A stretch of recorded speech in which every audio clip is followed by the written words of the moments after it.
All right, so here's the first question. It says Trident Bubblegum Company claims that 8 out of 10 people prefer their gum to Eclipse. Test their claim at the 95% confidence level. So they're claiming that the proportion of people who like their gum is 80%. Okay, that's their claim. So that's going to be the null. We're going to try and prove an alternative. So the null would be that it is exactly 80%. This would be HO. So we know it's not this, it's not this, it's not this, it's not this. It's got to be one of these two. But we're talking about a proportion of people, not an average. Okay, proportion, 8 out of 10, 80%. So it's not mu, so it's got to be that guy right there. They're claiming that 80% of people prefer Trident. We're trying to show that that's just not true. Just P is not equal to 0.8. Not that it's higher or lower, just that it's not true. So the null hypothesis in words would be the null would be the proportion of all people that prefer Trident gum is 80%. That seems good. The proportion of all people that prefer no. The null, no. The average, no. Not less than is not the proportion of the people in a sample, no. The average that prefer, no. So this is going to be our guy. The proportion of people that prefer Trident is 80%. Proportion is 80%. P equals 0.8. This is based on a sample of 410 people. 303 said they prefer Trident to Eclipse. The point estimate is that's going to be our P from our sample. So that's going to be, let's see here. Let me pull up the formula sheet just to show you where these things are coming from. We go to our Blackboard page. Give me 1 second.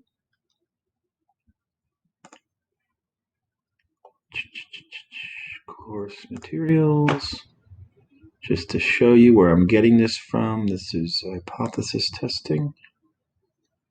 And oh, that's not what I want. I want the formula sheet. That is under additional resources. Formula reference sheet. So we're talking about a hypothesis test for a proportion. So if I let this load,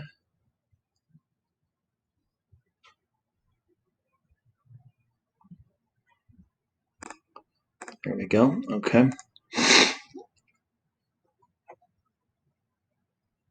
So our point estimate is going to be, let's see here. It's going to be p hat. It's going to be the proportion of our sample. So what is our proportion of our sample? Well, 303 out of 410. So p hat is going to be equal to 303 divided by 410. Let's clear that out. 303 divided by 410. So it's 0.739. We'll say 0.7, 3 decimal places. So we'll say 0.739. Okay. Now it wants a confidence interval. So we're talking about a confidence interval for a proportion. So if I go to stat over to tests, I'm going to go to 1 prop z interval. That's a confidence interval for a proportion. This is from chapter 8. So it says out of my sample, how many preferred it? That was 303. My sample size was 410. And my confidence level is 0.95. I'm going to calculate that. I get, let's see here, 3 decimal places, that's 0.697. If you round to 3 places, up to 0.782.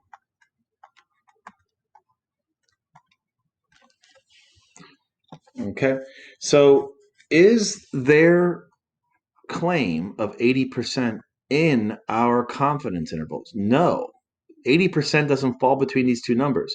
We're 95% confident that the true proportion of people who prefer Trident is between these two percentages. 80% is somewhere over here, right? This is 78%. So we can't accept the null.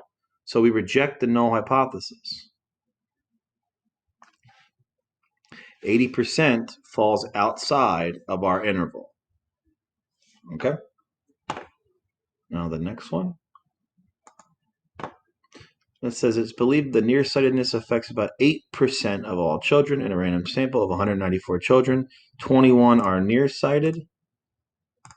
Construct a hypothesis appropriate for the following question. Do these data provide evidence that the 0.8% value is inaccurate? All it's saying is inaccurate, not that it's too low or that it's too high. So we're not making a claim that the P is greater than 0.8 or less than 0.8. We're saying that it's just not 0.8, or sorry, 0.08.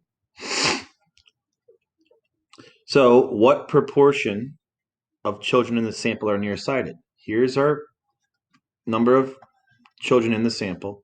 Here's how many are nearsighted. So we're just going to take that 21 divided by 194. 0.108, 4 decimal places, 0.1082.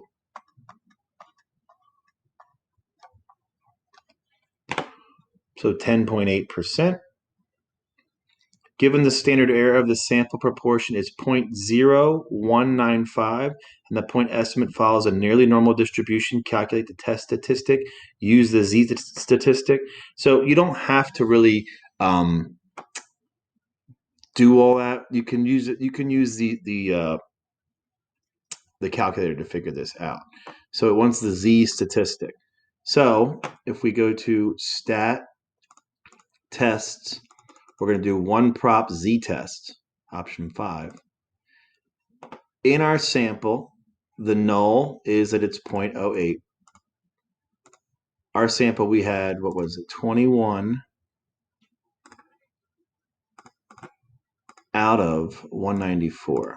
And we're just trying to show a two-tailed test that it's not equal. Hit calculate. It gives us a Z there, sorry. So this is 1.45. You don't have to do all that extra work because the calculator does it for you. What is the p-value? The p-value is 0.14, let's see, 4 decimal places, 0.1469 rounded up will be 1.1470. Okay, p is higher than alpha. I don't know if they give us an alpha, but we'll just assume alpha is 0.05. So p is larger than alpha. So we cannot reject. We fail to reject the null.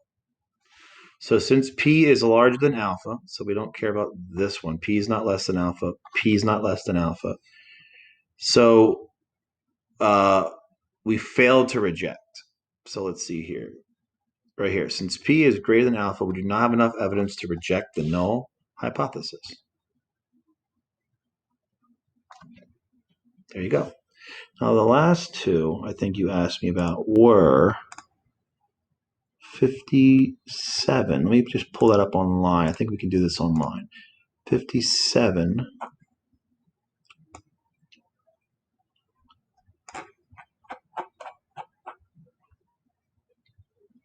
Yeah.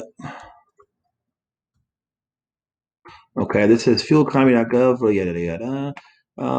Histogram shows the distribution of gas mileage in miles per gallon from 14 users who drive a 2012 Prius.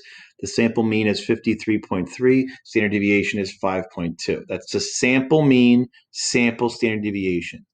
Note that these data are user estimates, and since the source data cannot be verified, the accuracy of these estimates are not guaranteed. EPA claims that a 2012 Prius gets 50 miles per gallon. Do these data provide strong evidence against this estimates for drivers who participate in this? So they're claiming that their MPGs is 50. And we're saying, does the data show evidence against this? Doesn't say, does the data show, is it higher or lower? Just, is it against it? So we're just showing not equal to. Okay.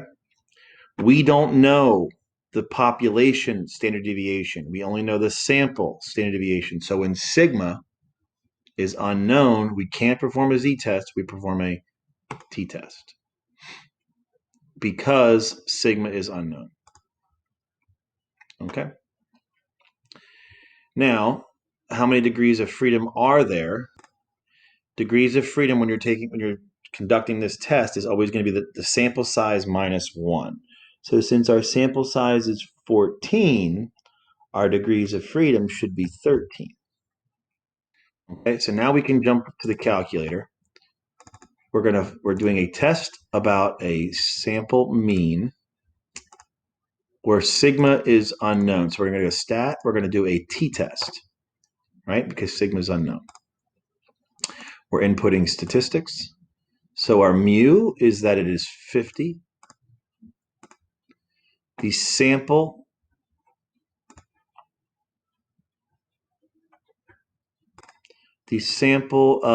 mean from our data is 53.3.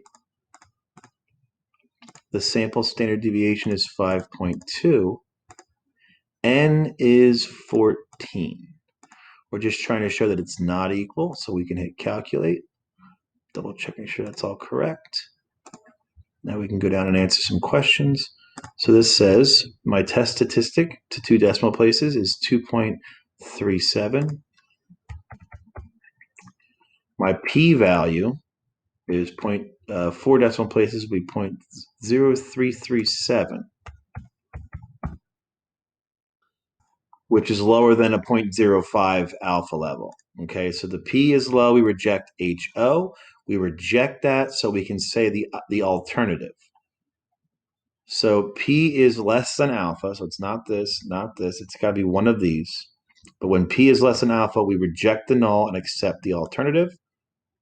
Okay, now it says calculate a 95% confidence interval for the average gas mileage of a 2012 Prius by drivers who participated on this. So a confidence interval, back to stat, over to tests. We're doing a t interval because we don't know sigma. Inputting data still. It'll copy a lot of your numbers if you just keep them from the previous problem. Everything's the same, 95% confidence interval. We'll calculate. So it says we are 95% confident that the true population of gas mileage of a 2012 Prius by drivers who participated in the fueleconomy.gov is between 1 decimal place, so we'll say 50.3 and 56.3. Okay, there you go. That's all you have to do for that guy. And the last one, 59. Let's see here. According to an online article, a report from a mobile research company indicates 38% of Chinese mobile web users only access the internet through their cell phones. Conduct a hypothesis test to determine if this data provides strong enough evidence that the proportion of Americans who use their cell phones to access the internet is different than the Chinese proportion. Just different. So it's not greater than, not less than. We're just trying to show that it's different, not equal to. Two-tailed test. Okay? So their claim is that the proportion is 0.38. We're trying to show that it's not 0.38. So we're going to go back to the stat menu, over to tests. We're going to do a one prop z-test. We're talking about a proportion here. So p sub 0 is 0.38. They're claiming that it's 38%. In our, so here's where it gets a little tricky. Our survey of 2,254 American adults, 17% used their phone. But here it wants a number. It wants a number of people. So we need to figure out what is 17%, 0.17, of 2,254. So 383.1. So we'll just round it to 383. 383 out of 2,254 is 17%, 0.1699 or 17%. So there's 383 people. That's what this 17% means. So when I go back to stat, or to my test, one prop z-test, 383 people. Oh, that's not what I wanted. I want to keep that the way it was. 0.38 of my sample, 383 people claim to use their phone to access internet out of 2,254. We're trying to show a two-tailed test, and we're going to calculate and just copy that information down. The test statistic here is Z is negative. Wow, negative 20.55.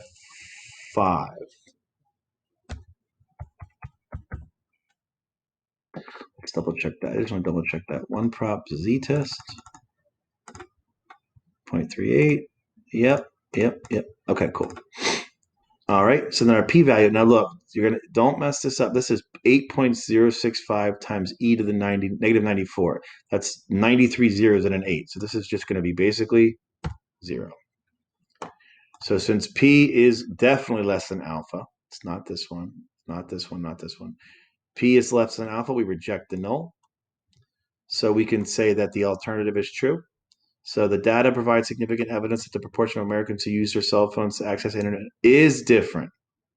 Yes, it does provide evidence. Calculated 95% confidence interval for the proportion of Americans who access the internet on their cell phones. So again, we're going to go back to stat. We're going to do a one prop z interval. We're doing a confidence interval.